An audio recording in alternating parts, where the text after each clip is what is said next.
coming out of the closet.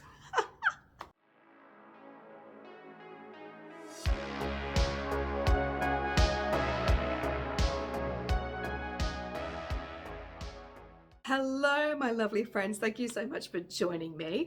If we haven't met, my name is Michelle. I'm an artist and hand weaver, and I make videos here about my creative processes, about being an artist, and also weave with me videos, which are me basically just doing tapestry weaving. So if you'd like to join the gang here, then please hit subscribe. I would love to have you. But today's video is a little bit different. I'm not coming out as queer. I think everyone knows that I'm queer, but that's no big deal at all. But during the week, I did get a diagnosis for ASD, which is autism spectrum disorder. So that's what I'm just going to have a chat about. Look, I'm not going to talk about it very much on this channel unless you want me to. Leave a comment if you do. But I just wanted to do this video as a bit of an explanation for a few things. So one of the comments that I get on my videos a lot is that I do a lot. And almost like I'm some kind of super person that can work a full-time job, can maintain an art practice, can maintain a business. And I guess I just want to say I'm not a super person. That is my autism. I'm almost, well, not almost, I am obsessed with my creative work and what I do. And that obsession is autism.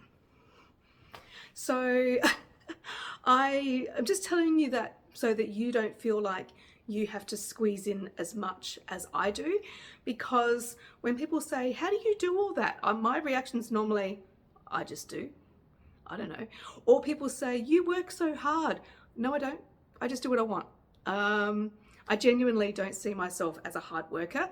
I know that I am a hard worker, especially in my day job. Like, I am like a dog. I'll just work, get things done. I've got a very high work ethic. But outside of work, I just have fun. This is fun. I come here for fun. I don't see myself as working hard. So I wanted to tell you a little bit about my autism throughout my life, just so that, number one, you may be able to relate to it, and number two, you may not beat yourself up for not doing as much or not doing things in the same way. And also it might explain certain things that I do or I say. So let's get into it. But first, coffee. Okay, so I have put off getting a diagnosis for a long time. I've known that I'm autistic for many, many years, but I've been put off by, okay, how am I going to say this? The younger generation doing two things. Number one, shopping for diagnoses because they think it's cool to be neurodivergent. I do know people. I know someone personally who went shopping for diagnoses because she didn't get the right answer until she got the right answer, which isn't what diagnosis is about. But anyway, I'm Gen X, so we tend to downplay everything. And I've been put off by those people. I've been put off by the people on social media who say, I'm autistic, therefore I can't do life. I don't relate to that, and I don't like hearing that. I'm a very positive person. I think that being neurodivergent is my superpower, and even though some people have called me ableist for saying things like that, I genuinely don't care. If you want to live your life using excuses, that's completely up to you, but I don't intend to do that for me. So that's a bit of background as to why I put off getting a diagnosis for so long. I think people have a negative view of things like autism because they think it's a disability. I understand it can be a disability, and it has been a disability for me in the past, but I'm nearly 50. So I've hacked my brain so well that I can navigate all the difficulties that the autism has given me. And I think that sometimes when people just get on board and complain about everything, that doesn't actually fix things. Whereas I've always been a real go-getter. If I want to do something, I'll do it. If I have a problem with it, I'll make sure I fix myself so that I can do it, if that makes sense. And part of my autism is I don't know if I'm making sense. So when I say, does that make sense? And I just hope it does, I genuinely don't know if it does. So that's why I say that. So in my childhood, I found it very, very, very hard being different. I've always been different. I've always been the weird kid at school. Primary school was okay. I've only ever just had like one friend or two friends, but then high school was a shit show. I was the weird kid who had no friends. And when I say no friends, I genuinely mean no friends. I had a few at the beginning of high school, but they kind of, distanced themselves or played tricks on me because I was the weird kid and it was not cool to be friends with the weird kid. So you're seeing me now at the age of 49, and some people have said, oh, but you're so cool. I am so not cool. I've never been cool. I've always been like this. But society has deemed at certain times in my life that this is cool, this is not cool, this is acceptable, this is not acceptable. So when I was a kid and being weird, it was not cool, it was not acceptable, and I got bullied like you would not believe. You've seen my artwork. That came from my childhood, and I had a really rough time. I'm not going to go into all the details, but let's just say that when I tried to get help, because I did seek help out, my parents were awful as well. They basically said, well, if you just would act normal, then people would like you. How do you tell like a 12-year-old kid that? I can't act normal. I never have in my entire life. And the counsellor backed my parents up and said, well, we can't do anything about it because just act normal. And so teachers turned a blind eye to me getting physically bullied in class. I mean, I guess the 1980s were pretty different than now, but I don't know, I have a memory of being in maths class, sitting at the front of the class because no one wanted to sit with me. And kids at the back of the class were throwing those steel marbles at me all through the class. How do people get away with this shit? Anyway, so basically anytime I wasn't in a class, I would escape to the art room or to the library just so I wouldn't get bullied. But to be honest, that actually was my safe zones because I loved reading, I loved doing art, and they were my safe spaces. Home wasn't safe either because I was bullied at home. My parents thought I was a loser because I was just different, and my parents were very annoyed to have they called me difficult child. Why can't I just be normal like my siblings? I don't know. So yeah, pretty much as soon as I left home, I didn't see them again. And apart from the odd, 30 seconds here and there, I haven't seen them for like 30 years. So bye. I don't accept toxic behavior and never have, never will. I'm one of those you're dead to me people. If someone pisses me off, you're dead to me. But a lot of this stuff ends up in my artwork. Hence the art is for losers, something else my parents said to me. The just kidding one, people seem to resonate with that one. Just kidding, can't you take a joke? So yeah, my childhood was pretty harsh. And the only reason I got through all of that, because I have had counsellors that have said, you're lucky you got through that stuff without doing something. I always had these 3 words in my head my whole growing up years: I'll show you. And I'm glad I've been like that. I've always been really stubborn and tenacious, and if I want something, I will go to any lengths to achieve it. So I kind of knew that, look, I wanted to be an artist since I was a kid. I knew I was going to be an artist. My parents actually disowned me after I went to art school because they wanted me to go to university and be a lawyer. Yeah, right, that's going to happen. I mean, I would have been a pretty good lawyer probably because I'm very argumentative. But I wanted to go to art school. So when I went to art school, that was the first time in my life that I had friends, because art school's full of weirdos. It's great. And probably full of neurodivergent people, to be honest. So that was the first time in my life. It was so fun, just fantastic. And from there, I've had a lot of counselling, a lot of therapy to try and undo some of the damage that was done when I was a kid. But back then, no one really picked up neurodivergency at all. It was just, I just got counselling basically for hacking my brain because I don't think the same way as other people do. And while nowadays that's a real positive thing, back then it made relationships really hard. It made like my day jobs really hard, because not only it took me a while to find a day job whenever I was trying to look for a job, because of the way I look. I can't ever pretend that I'm normal, which I know sounds like a bit of a glib thing to say, but I genuinely can't pretend to be normal.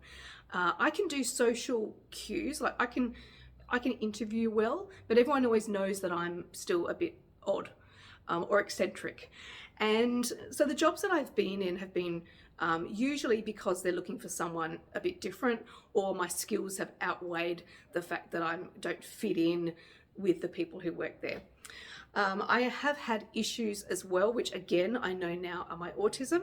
Autism has a very strong sense of justice. And like if someone does something to someone else, I'll get so angry, and I have to learn to let that go. That is a problem I've got with the autism.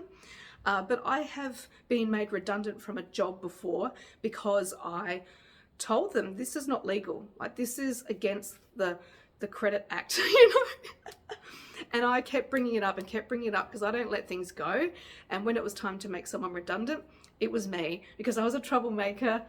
And I don't regret that, because I can't do things that are wrong. I can't lie. That's another thing I have problems with. And that's a very common autism thing, is lying. Because I can't lie, sometimes I come across as rude, because society expects you to tell little white lies just to be nice, and I don't do that. Sometimes I try, but then I come across as a little bit fake. So I just tend to not worry about it. Or nowadays I try and not say things, because I understand that I can come across as rude if I just blah, which is what I normally do. So if you've ever thought that I'm a bit abrupt or rude in my responses, that's why, because I don't have a filter. It just all... Other things to do with my autism are, I've had the same hairstyle for 30 years, since 1993, so it's 31 years this year, and it's because I like it. I pretty much have the same dress style as well since I was a teenager. It's a little bit more sophisticated as I've gotten older, obviously, because times change, and you know, you wear what's appropriate as well. And also clothes, like I like, are more available now than they used to be. I used to do a lot of DIY when I was younger. Now I can just go out and buy clothes that I like. And I listen to the same music as when I was a teenager as well. I've been listening to goth music since I was 15, and I still listen to that now. I'm very narrow with my musical tastes. I will only listen to goth music and related genres like death rock and post-punk. And I do listen to dark ambient, and I listen to alternative 80s, and that's pretty much it. Anita says that I listen to like 2 genres. It's a few more than that, thank you very much. But I will listen to the same song over and over and over again, sometimes for whole, car rides if I'm in the car by myself. That's why I've had the same top song on my Spotify, was that Spotify Unwrapped, for 3 years in a row. Kind of embarrassing, but I'm learning to let that go too, and just go, oh well. P.S. It's the Haxon Cloak, The Growing, in case you're interested. Anyway, so I'm trying to think. I had no script for this video, which is typical when I'm doing these chatty videos in my Collective Haunt studio, but I'm trying to think of other things that relate to my artwork. I have what some people have jokingly called a mainstream filter. I don't watch TV. I do watch YouTube, but I don't watch TV. I don't tend to care about anything like popular TV shows. I don't go to the movies unless I'm watching a doco. I don't care about, top 40 music. I don't really know much about what's going on in pop culture, because I genuinely don't care. I just listen to what I want. I watch what I want. And that is a very autism thing. It's just to do what I want. There's no other reason, because I like it. That's it. I like it. And people have commented about where on earth does my artwork come from. I think differently from other people. I'm not influenced by things the way other people are influenced. I know a lot of artists who see something, they'll be inspired by it, and then they'll do an artwork about it. I don't tend to work that way. I tend to just, everything is very internal, and that's the way I create my artwork. On the Weave With Me videos, some people have given me credit for my amazing techniques that I use. Again, they're not. It's just my brain going, well, I don't like the way that's done. I'm going to make up my own way. Because autism, we do follow rules, don't get me wrong. We're not like ADHD that just fuck the rules. But autism follows the rules as long as they make sense. So if someone says to me, it's done this way, and I say, well, why? And they say, because it's always been done this way, that's not good enough. That's not a good enough reason to follow that rule. So I'm going to abandon that rule. So the reason that I do tapestry weaving differently from a lot of other tapestry weavers is because that's the way that feels best for me. I make my own rules up. Someone asked me last time, why do I not use bobbins to weave with? And I said, because I don't want to. And I thought, I hope that wasn't too rude a response, but that's genuinely my response. I don't want to. If that something doesn't feel good, I just won't do it. I won't do things just because other people do them. And I won't do things just because someone told me I should do it that way. I don't care about that. I will try, I'm open-minded. I'll try things out, but if it doesn't feel right, I won't continue it. So I've developed my own way of doing things, and for me, it works well. And when I show you on this channel, and if you can pick something up from that, that's fantastic. But I'm definitely not saying to you, that's the way to do it. Because I don't want to follow those rules either. So I would never tell you that's the way that you should do it either. I guess the other only thing that I can think about is sometimes when I've taken a break from doing videos and I've said that I'm in overwhelm, usually that is like a, what did the site called it? Dysregulation. And it's kind of like my brain just, I can't deal. I call it overwhelm, but it does have an actual, you know, it is dysregulation or dysfunction. And it's just basically too much stimulation or too much stress, and I just can't deal with it. So I just kind of shut down. The other thing that I do is, I think people call me like an energizer bunny, because I go all day. Like I'm up, I work really hard, I shouldn't use that term. I do a lot, and then at the end of the night, say 10 o'clock, 10:30, I'm like, I'm tired now. And I really have to shut everything down and go into the house and go to bed. And my partner just thinks that's hilarious because she's like a winding down kind of person. She's been diagnosed with ADHD years ago, by the way. So we are a very neurodivergent household. But she takes like an hour to prepare for going to bed. Whereas I'm very much like, I have shut down now. And then I go to sleep within like 5 minutes because I just shut down completely.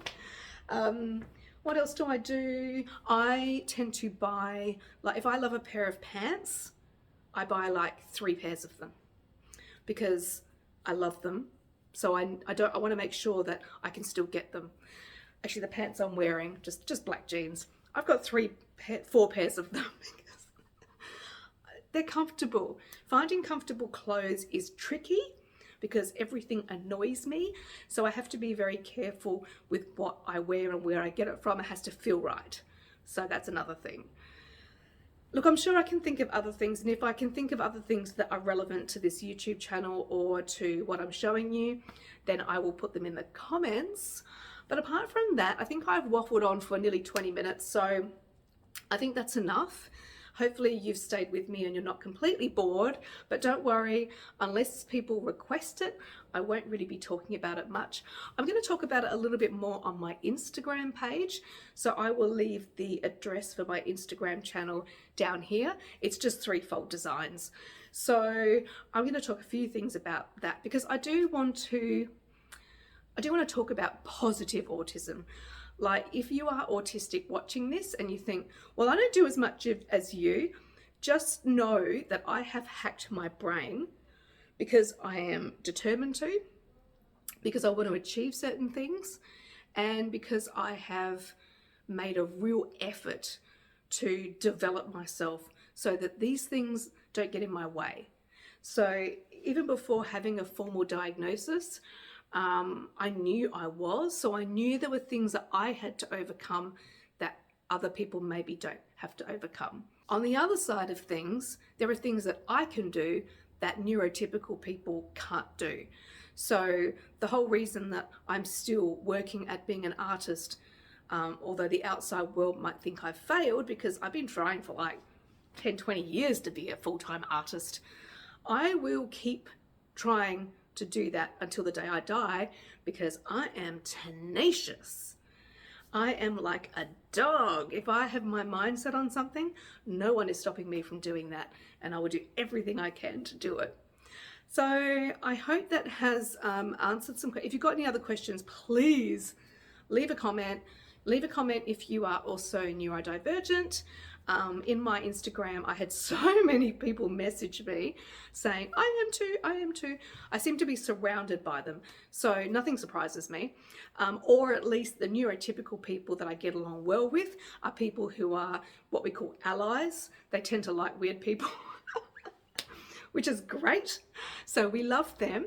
Yeah, so if you have any questions or comments, please leave them in the comment section, and we'll be back to our regular videos in the next video. Bye.